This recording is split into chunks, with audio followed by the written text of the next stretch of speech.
Hey art nerds, today we're taking a look at the Himi MIYA solid watercolor palette. This is a 36 pan palette with hexagonal palettes, and you guys might be familiar with Himi from their travel watercolor palettes or from their super popular jelly wash palettes. I've been watching this palette on Amazon for a while and kind of debated reviewing it, but the superior or the excellent watercolors from Meiliang convinced me to give these a shot. So today we're going to unbox and swatch the MIYA solid watercolor 36 hexagonal pan palette today.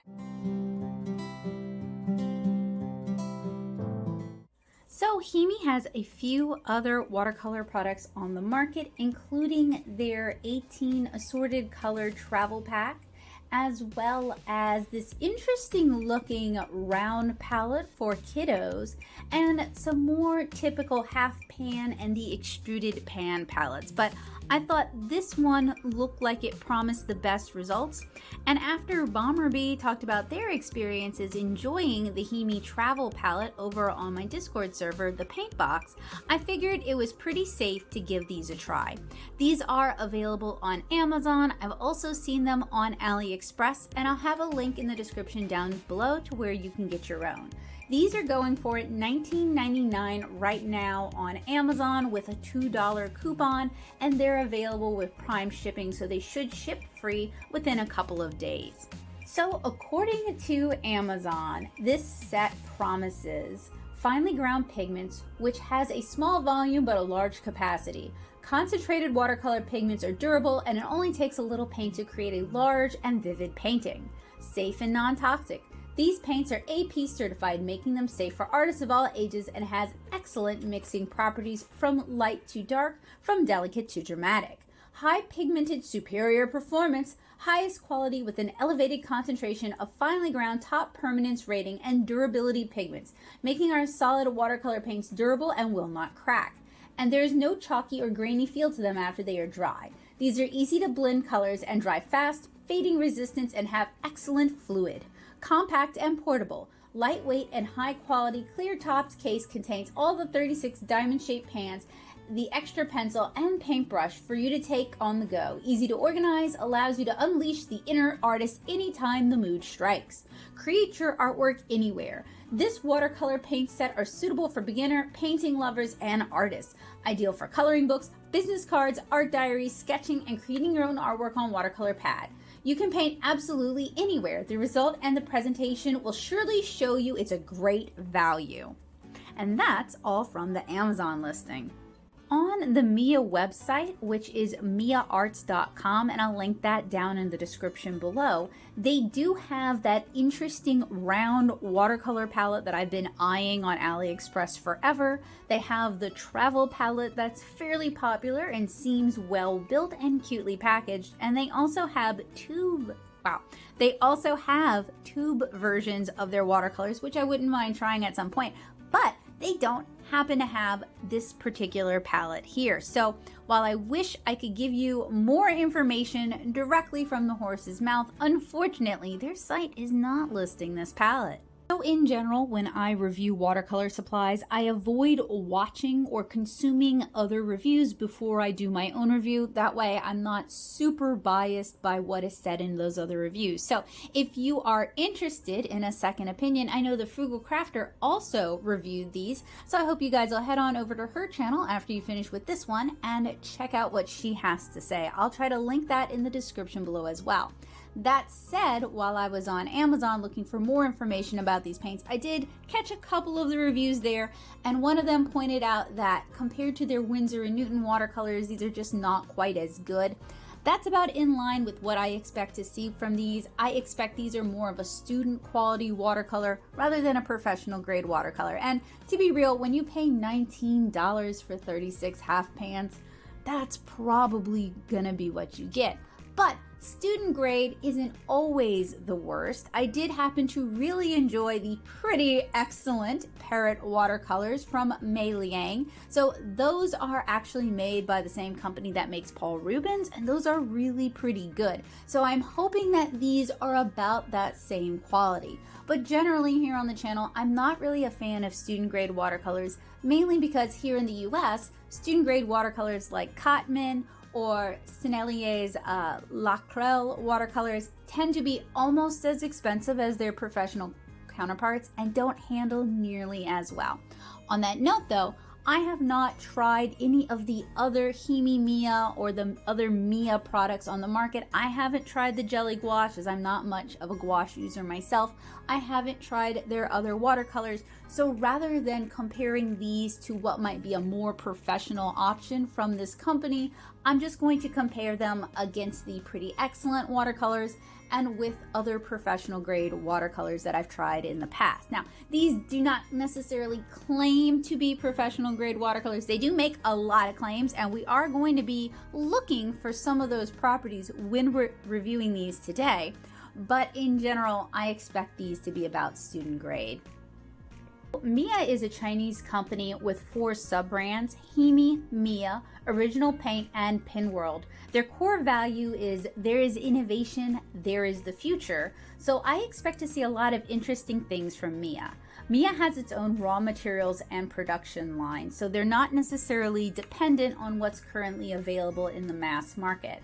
And MIYA's goals are to export the company's products and introduce foreign high-quality brands, follow the trend and make brands that are more acceptable to people of all ages, and bring forth new ideas and creates. And this is all from the MIYA Arts website. So I have reviewed a few Chinese watercolors in the past. I really like Superior Watercolors, Supervision Watercolors, and Paul Rubens watercolors, but I'm also always keeping an eye out for new exciting stuff coming from China. And frankly, Amazon and AliExpress make that increasingly easy to find.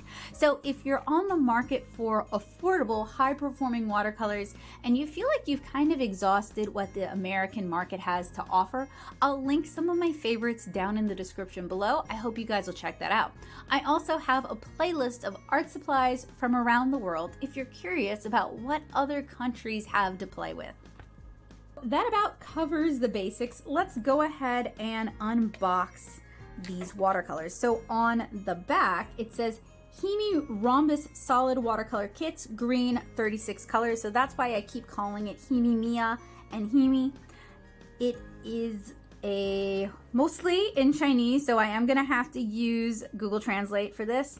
And it is 0 to 3 sad onions, which, thank you, Ashens.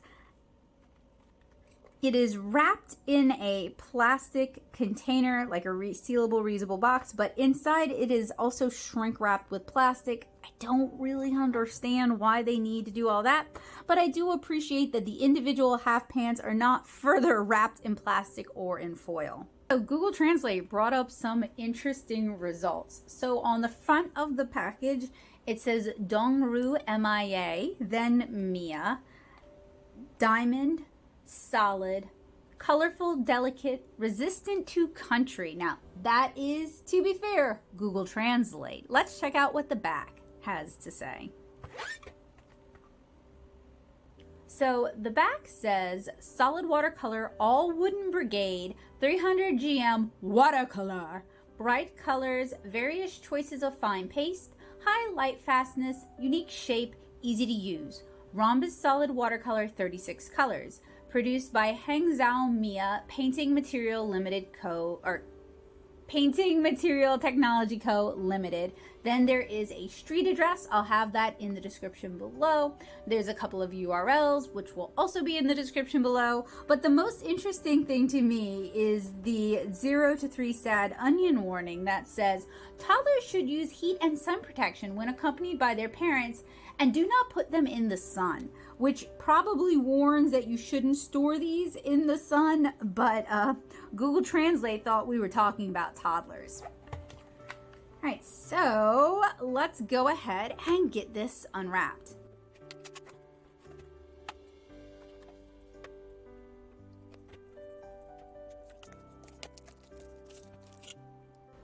So inside the package is a swatch map, pretty handy on watercolor paper. Then we get 3 different listings, one for the 12, one for the 24, and then one for the 36. And I assume these are the color names next to the colors. I will translate that and get back to you with that. And then inside we have our plastic MIYA palette. Open it up, and the paints are in a fairly thin, possibly kind of flimsy, just tray. And these seem to be extruded paints, which is pretty common for inexpensive paints rather than being poured paints. So they would be extruded in a long line and then cut up and then inserted into their respective spaces. We saw that with the Supervision watercolors as well. Now the online listing says there is room for a pencil and a brush. I don't really see that. And a brush certainly was not included. So if they're saying this is like a water brush kit, that is not what I received. There isn't really room either. I mean, you could do your color mixing up here, but it's not really designed or laid out to be used as a palette either. I was kind of hoping I could get this to slide out and maybe there was room to put a brush and a pencil behind here. There's basically enough room to put a golf pencil and an eraser in here. So I wouldn't really say this is an ideal travel palette because it doesn't hold the things you need to travel. I'm also not really sure where this map is supposed to go unless we just maybe tape it to the back, which I'm fine with doing, but you know, it's not necessarily super easy to understand. So I'm gonna go ahead and translate all these color names and get back to you guys with what is in this palette. Okay, so Google Translate really had some trouble with these. Part of it is they're so small, part of it is the card is a bit reflective. So I'll read to you guys what I have. Keep in mind, this is what Google Translate says. It is probably not the official names. So for the first one over here, so we're in this palette, it would be going right to left rather than left to right. So just kind of keep that in mind as we go. And we do have a couple of diamonds here that kind of mess up how it might be perceived, how it's laid out a bit. So we'll just take it from there. Okay, so number 1, it's just called color, and I assume that's white. 2 is lemon. 3, oh, never mind. Okay, we're going from blocks. So this is a little bit confusing for me because it's laid out left to right in grids here, and then it's kind of, I think, doing like that, like that. I don't really, or maybe the whole diamond block here, and then the whole diamond block here, the whole diamond block here, and then the whole diamond block there.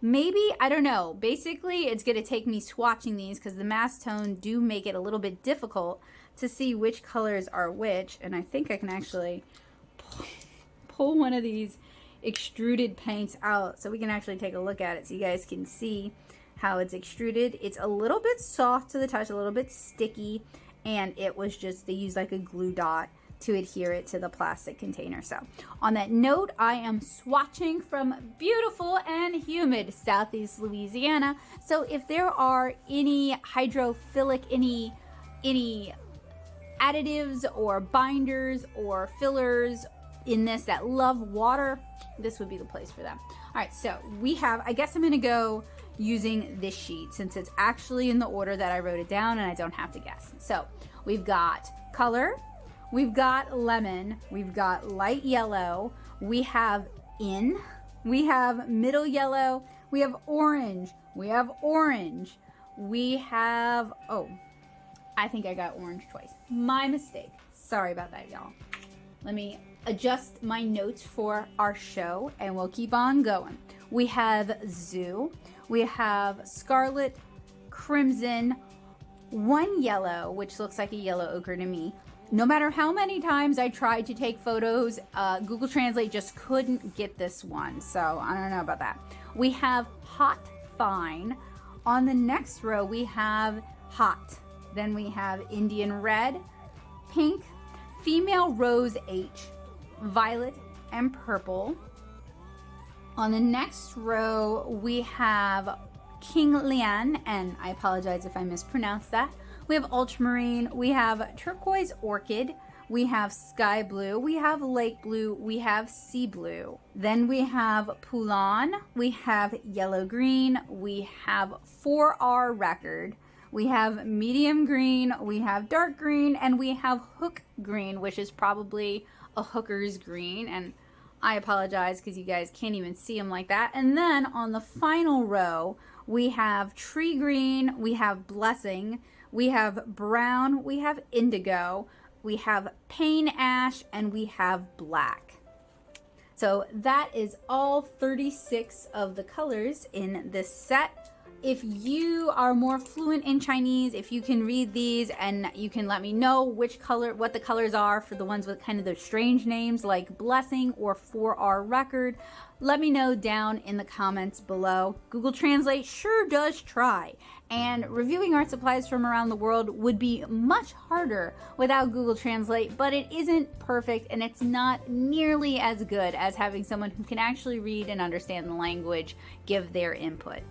I'm going to go ahead and start with their included map, and then I'll do swatches later, and hopefully that'll give me a really good idea of how these paints handle and what sort of field test I want to do with these. I'm going to move this to the side. It seems like it was printed on watercolor paper. I can't tell you just yet if it is a cotton rag or a cellulose. It does feel like a cellulose to me though. And I'm going to go ahead and spritz our watercolors with some clean water. That'll give them a chance to soak up that water and be ready for painting, give them a chance to activate.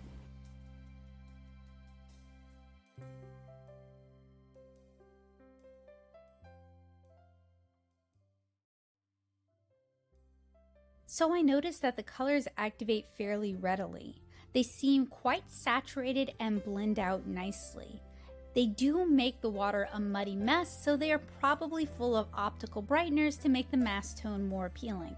All of the colors activated quickly with good saturation, but the brush, even a gentle touch, picked up a lot of paint, so paint control is going to be a bit more challenging with these. These would probably get used up quickly, but so far they're not bad at all. And they have a nice array of colors, lots of bright colors, but also some great earth tones and neutrals.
right, so now that we have finished swatching our MIYA watercolor map, and I did try to do it one-to-one, and I also did it in sections, let's go ahead and do our actual factual swatch test. So we are going to be swatching today on the Blick Studio Cold Press watercolor block. This is a cotton rag block. You guys have seen me use this many times in different sizes.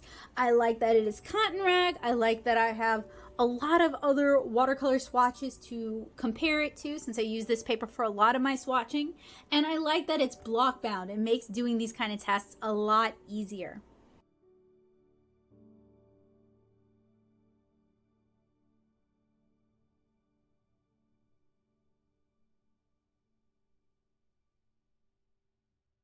So I have my watercolor block prepared. I have a line here that's going to help us. These two are going to help us test opacity. I am going to do the first 18 colors at the top, and then the second 18 colors at the bottom down here.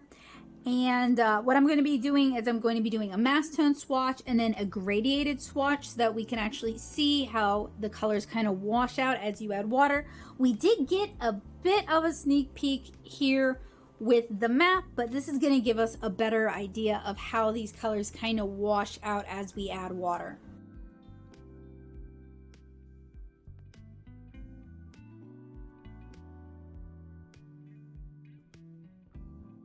So for our regular swatch test on cotton rag paper, I noticed that the colors swatch really well on a cotton rag paper. See, this is why I usually haul out the cotton rag, because if watercolors are going to perform their best, it's probably going to be on a high quality paper. And the Blick Studio watercolor paper is affordable while still being a great cotton rag option. The pans are a good size. They're slightly larger than regular half pans, so it was very easy for me to get my brush in there. And like I said earlier, these really muddy the water fast. That was particularly noticeable with these gradiated swatches where I'm working with more pigment and I'm also pulling in some water in order to do that gradiated swatch.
So I have swatched all 36 colors on this cotton rag paper, and I think the colors might pop even more on a cotton rag paper, which is something that I've found with inexpensive watercolors. If you really want to get the most out of your inexpensive watercolors, upping the paper you're using can be a great way to get a little extra mileage out of a palette that otherwise might not work so well for you.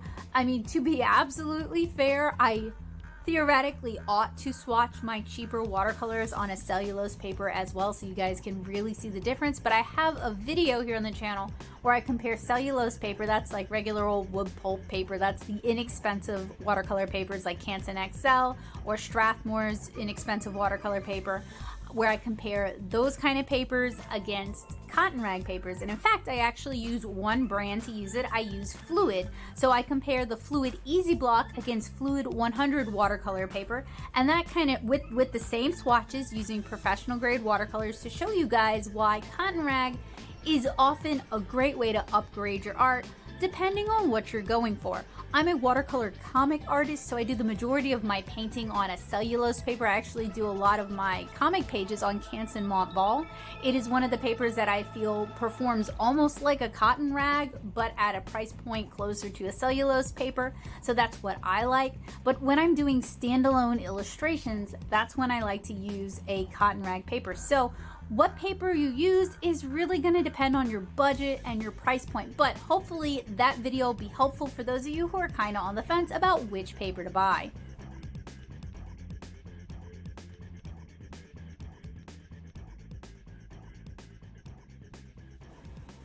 So my MIYA watercolors have had a chance to dry overnight. Next, I want to do the lift test for all 36 of these colors. While some colors do reactivate and lift up, all seem to be pretty staining. None lifted up anywhere close to the white of the paper.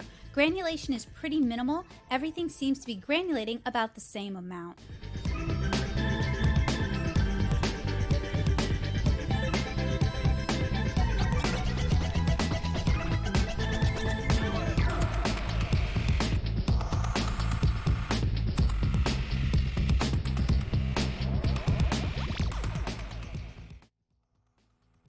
So while there was some lifting, these colors are pretty staining, which isn't a surprise because everything seems to be pretty finely granulated. We're not really seeing a lot of granulation here.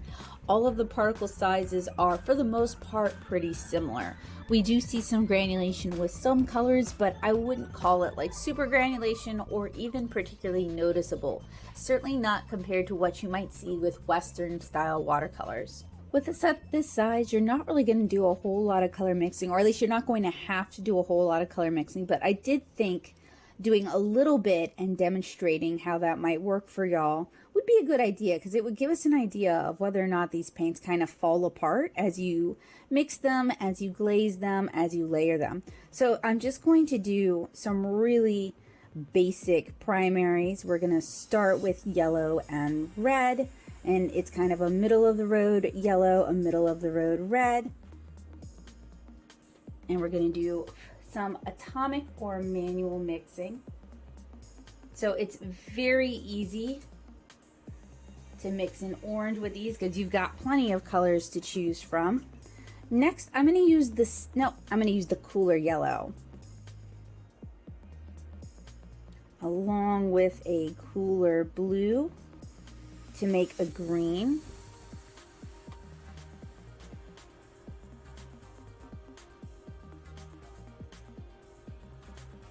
Very, very easy to make a green, and so far the green and the orange look to be pretty dang clean. So next I'm going to grab a warmer red. Actually, I'm going to go with magenta because that's going to give us a really nice mixed purple. And I'm going to grab a warmer blue. I am referencing that palette map we made at the beginning of the video. Otherwise, with the mass tone for some of these colors, I wouldn't really know what they are. So that's magenta and blue. Let's add some more magenta. That gives us kind of a warm red violet. We'll add some more blue. That's more towards what many of us would think of as like a traditional purple. Even more blue. So for atomic mixing, these are pretty easy. Next, I'm going to clean that off, and I want to do some optical mixing. So I'm just going to do a couple stripes of our, that should be our cool yellow. I don't know why it looks like a warm yellow there. Let me double check that. No, that's the same color. All right. So I'm going to do our cool yellow, our warm yellow, our warm red. I don't know what I'm talking about. No, yeah, that's our cool yellow, our warm yellow, our warm red. We grab magenta, so I'll do magenta, our cool blue, and then our warm blue. And I'll let these dry fully, and then I'll come back and I'll do stripes going on top of them so we can see how these glaze and layer. Now we are on layer 2, Electric Boogaloo, and we have 2 of each color, which allows us to do cool and warm tests on both. So I'm starting with cool, and I'm using well, I grabbed a warmer red, so I guess I should start on warm instead. So that is our warmer red swatched on top of our warmer yellow.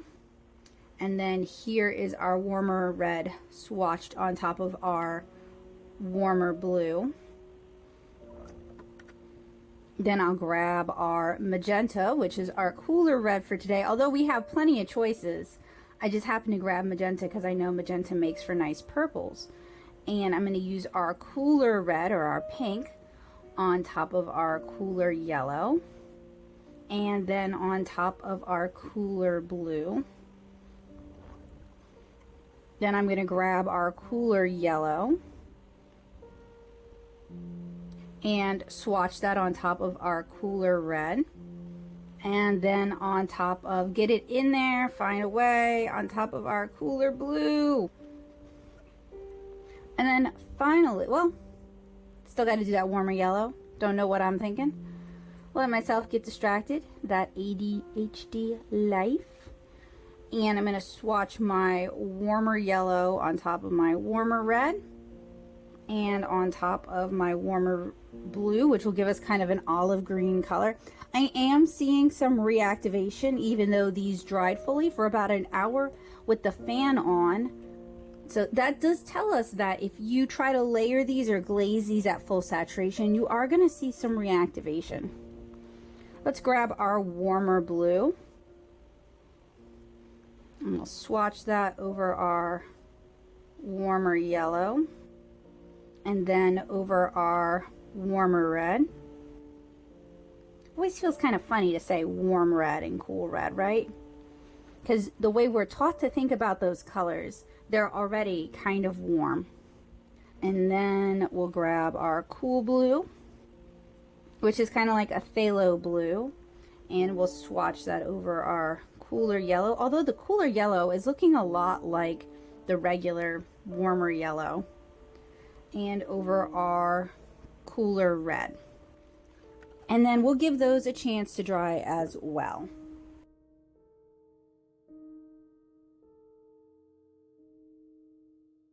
One thing I kept thinking about the whole time I was doing the MIYA unbox and swatch is how similar they are to the Pretty Excellent watercolors. You guys have heard me kind of compare the two a few times. So these are made by the same company that manufactures Paul Rubens watercolors. There's a lot to love about these. I really enjoyed reviewing these and using them for the field test. They also have 36 colors. I'll show you in a minute. These, it's hard for me to find enough information about MIYA. It seems like MIYA hasn't made as big an imprint on the US market as Paul Rubens has yet. And while I know that MIYA does have these sub-brands, I can't tell if this particular palette is considered one of their more professional palettes or if it's considered one of their more student or children's grade palettes. They do have palettes for kids out there. They also have a travel palette, and they also have tube watercolors, and I haven't yet tried their tube watercolors, so I would be interested in trying those. They're a little bit harder to find on AliExpress. The gouache is a lot easier to find, and as someone who doesn't really use gouache, I don't necessarily feel like reviewing their gouache other than as like a, oh look, this is kind of neat sort of thing, because I don't feel like I really have a knowledge base to bring to that the way I do with watercolor. So I can't quite tell yet if this is meant to be their professional line or if it's meant to be a student line. But I thought it would be neat to kind of compare the two head to head, talk about the differences, because these are priced very similarly on Amazon. These are both about $20. That price goes up sometimes. I haven't seen them lower than $20 each. I paid $45 for these at David's Art Supply. That's a local art supply store, but I know on Amazon they're much less expensive. They're also both 36 color half pan sets, so they really have a lot in common. So we're going to start with the exteriors, okay? So the MIYA set comes in a plastic reusable container if you so wish. It allows you to kind of keep the other information all in one place, keep everything kind of together and protected. It is a very sturdy plastic case. I mean, I have seen travel cases made out of this, so you definitely could keep this if you want to. Inside is our plastic palette. It seems like I've gotten some paint on the inside. I'll clean that up a little bit later. And it also comes with a color map for the 36 colors with their names on it, as well as a color map that actually corresponds with the palette itself. You can use it this orientation. I've been using it kind of in this orientation. And then inside are 36 extruded pans. These are a little bit larger than your standard half pan, but as you guys can see, as I've added water, some of them have already started to shrunk, which is something that we also saw with the MIYA palette. If I can find something to pry this out, you'll also notice that this is actually a flimsy, fairly inexpensive plastic holder. Give me a sec. That might be a little too wide. I don't wanna. There we go. Come on, you. Being shy. Don't want to come out. There we go. All right. So, as you guys can actually see, it's just a fairly flimsy plastic holder. Actually, the box it came in is made of sturdier plastic than this. If you wanted to get refills for this, you would be hard pressed. This is not going to take traditional half pans in any way, shape, or form. I can't think of any way you could get traditional half pans in there. So for the Meiliang or the Pretty Excellent palette, it comes in a cardboard box. This one has seen better days. It's not as sturdy as the plastic box, but inside you get a metal palette, and I think you get your choice of a few different colors. So with the MIYA palette, I think you can order black, white, or this green color. With the Pretty Excellent palette, I think it might be available in this kind of greenish color, I think blue, and I think pink, which is pretty standard for Paul Rubens. It did not come with a color map. I made my own color map. That's very easy to do. It's not as cute as the MIYA color map. The MIYA color map is really cute, but it still functions, and you do get designated mixing surfaces. With the MIYA palette, I feel like you could mix on this, but it's curved, so you do want to be careful that your colors don't all mix into one another. You get 36 colors. There's also room for the included water brush. I'm not a big water brush person, so, and these are not actually standard half pans. They're extruded. They were put in a flimsy plastic base, very similar to the MIYA. Give me a sec and I can pry this one out as well for you guys. This one's a little trickier, but they were basically glued into this base using a glue dot as well. And you can see the plastic holder is also glued in. Actually, I have one wanting to pop out right now. They say these are poured paints. They're extruded paints. There is a little bit of a difference. Poured paints would be poured directly into the half pans and allowed to cure. Extruded paints are extruded kind of like a cookie or a pasta, and they're a bit more firmer when they're put in here, so there can be some reactivation issues. Sometimes I prefer poured paints because those tend to have a different kind of binder. Like with these extruded paints, you can't really use honey as a binder because honey is just too hydrophilic and it'll be very sticky. It works better for poured paints. So the half pans in here are actually, I would say, much smaller than the MIYA half pans. And I'm getting red paint all over me, so I'm gonna have to clean that up after. And they're not one-to-one. You wouldn't be able to replace a MIYA half pan with a Meiliang half pan, or vice versa, really, because these seem to be kind of a proprietary shape, and these are just really pretty dang small. So in terms of the paints themselves and how they handle, this is from the Meiliang field test. I found that while they were somewhat lifty, they weren't, you couldn't get it back to nearly the white of the paper, and I've seen that with some student grade paints. I also know these are basically the Alwyn student grade, with the Paul Rubens being the more professional grade. So I know that these are really intended to be more of a student grade paint, and they do have some shrinkage issues as well. So that's always kind of one of my complaints about student grade paints, is you think you're getting a real good deal, but they get used up very quickly. They have a tendency to shrink, so you're not actually getting as much paint as you think you're getting. A lot of the paint that you used ends up in your paint cup because your brush will pick up too much of it, and then it ends up down the drain. So in general, I don't feel like student grade watercolors are as economical as people claim they are. Color wise, we have a pretty similar palette. I'll just move my MIYA watercolors out of the way so we can kind of look at this more one-to-one. The layout is very different between the two palettes, so I won't even really compare the layout for you guys because that's like comparing apples and oranges. But the color range is pretty similar. I think we might get more reds in the Meiliang palette, definitely more darker reds going into purples. I also think we get more purples with the Meiliang palette than we really get with the MIYA palette. The MIYA palette has, I think, more greens, maybe about the same number of greens. I'm actually trying to see how the color gamut is spread out, because to have fewer reds, you have to have more of something else. Maybe one more yellow in the MIYA palette. It does come with this more of an opera rose. They call that pink. That's more of an opera rose. This set doesn't really have an opera rose necessarily, at least nothing that like strikes you as opera rose off the bat.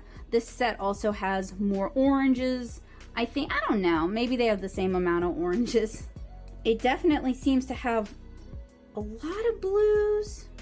Where is the difference now that I'm looking at? I mean, they're not the same palette by any shakes. This one does have two grays. This one just has a black. This one has, I think, more earth tones than this one. This one doesn't have, no, I don't know. Maybe it does have as many earth tones and neutrals. They're separated differently, so it's a little bit more difficult for me to do a one-to-one comparison.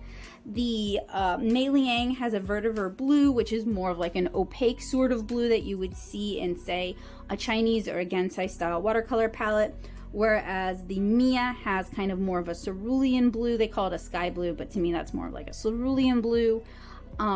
So it's a slightly different gamut, but not all that different of a gamut. I will say I think the Meiliang watercolors have more granulation to them. They also seem to have more opacity to them. They tend to be a little bit more lifting than the MIYA palette. These seem to be a little bit more transparent, a little bit more finely milled. These do have some chunks to them. These seem to be a little bit more finely milled than that. So I think both palettes do have a place. Now, do you need to go out and buy both palettes? No. If you're going to spend that much money, I would actually just recommend that you buy some professional grade watercolors instead. I think that's probably a better investment. But both have 36 half pans, or what they're calling half pans. I wouldn't necessarily call these half pans. They're about the same price on Amazon at about $20 each. The MIYA pans are larger. Both are a plastic shell within the case. The MIYA pans are easier to grab paint from using a larger brush. With these, I was polluting other colors pretty frequently because, I mean, they're both very close together, but this is about a ½ inch brush size. So these would work better if you do enjoy painting larger. These are gonna work better if you wanna paint smaller. They have almost the same size footprint when shut, with the MIYA case being about a ½ inch longer. So for portability, I guess this would be the palette to go with. The MIYA pans, like I said, are easier to grab paint from. They're both very quick to activate. They're both very saturated. They're both Chinese brands. This is made by Alwyn, so these are the Meiliang pigments. These are made by MIYA. and both are available on Amazon and AliExpress, and you may see it at your own local brick and mortar art supply store. That's where I got these from, but these were purchased off of Amazon.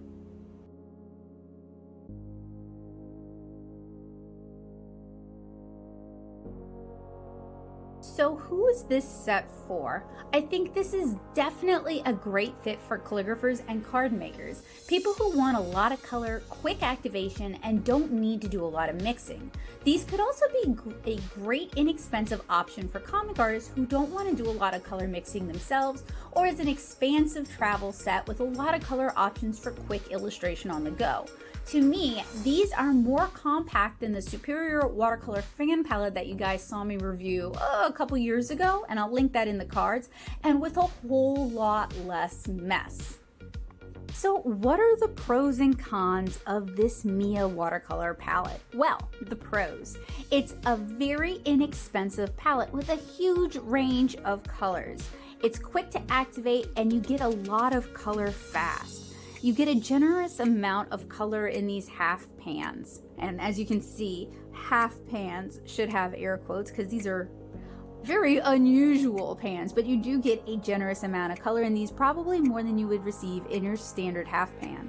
The format is unique and fun. You receive a nice gamut of colors, so you should be able to paint quickly without too much color mixing.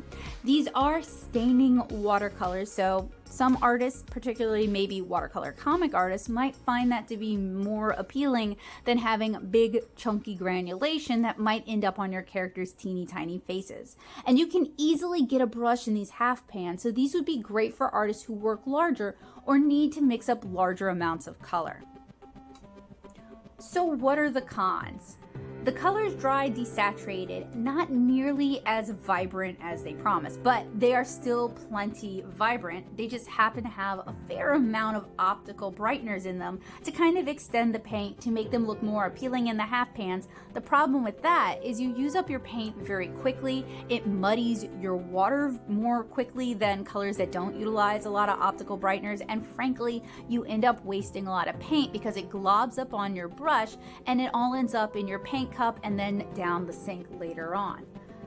Also, it's difficult to tell if these are student grade because MIYA doesn't really have a lot of information on them, so I am reviewing them as though they are student grade because to me that's where they fall. That is the kind of quality we're looking at.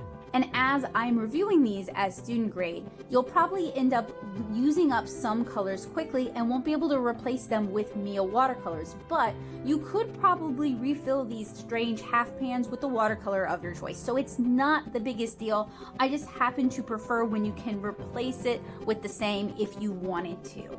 So if you fall in love with this palette, if you fall in love with how these work, it's going to be more difficult to replace these particular half pans than it might be with some of the other MIYA watercolors, since this is such a strange format.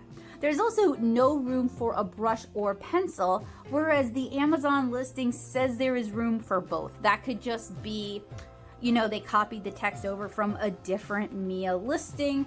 This isn't even available on the MIYA site, so I can't go by that. But I did want to point that out, that many other travel student grade watercolor palettes at least have room for a brush.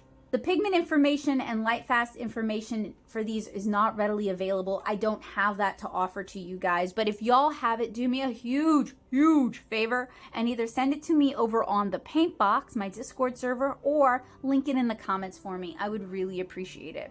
And these are not listed on the MIYA site, but they are available from Amazon if you want to try them out yourself. And you can't really glaze over full saturation colors, as you can see here in our optical mixing, as the colors do reactivate once they're dry, but this is a common issue with watercolor. What's my verdict on these MIYA watercolors? Well, generally I avoid reviewing student grade watercolors as I find them to be disappointing. Here in the US, as I have said about 1,000,000 times, student grade and professional grade watercolors are priced very similarly, so usually I just recommend with like Cotman or with Sennelier that you just go ahead and you start purchasing the professional grade ones and consider it an investment. That said, when I hear hints that a student grade watercolor set is worth the money, I'm happy to take a look at it, as I love having great affordable watercolors to recommend to people interested in playing around with watercolor, but not able or interested in investing a ton of money. And that's a lot of people, so it is really nice to have some somewhat accessible, very affordable, whole boatload of color sets to recommend to people whose interests might be similar to mine, but not exactly the same as mine. And I see that with a lot of other watercolor comic artists. They're not necessarily as interested in doing all the color mixing. They want something that's pretty readily available, pretty accessible, because they don't want to spend the time fiddling around with getting the colors correct. And I feel ya, that's one of the reasons I like having these kind of sets to review. I found the MIYA 36 Diamond Pan set to be well worth the $20 and probably something I'll be able to recommend in the future. I might even like it a smidge better than the pretty excellent watercolors, which is honestly saying a lot because I really like those. So art nerds, over the past couple of days, we reviewed the MIYA solid watercolors. These were purchased by me off of Amazon for about $20, and they do come with Prime shipping, so you're not going to be paying extra for shipping if you happen to have Prime.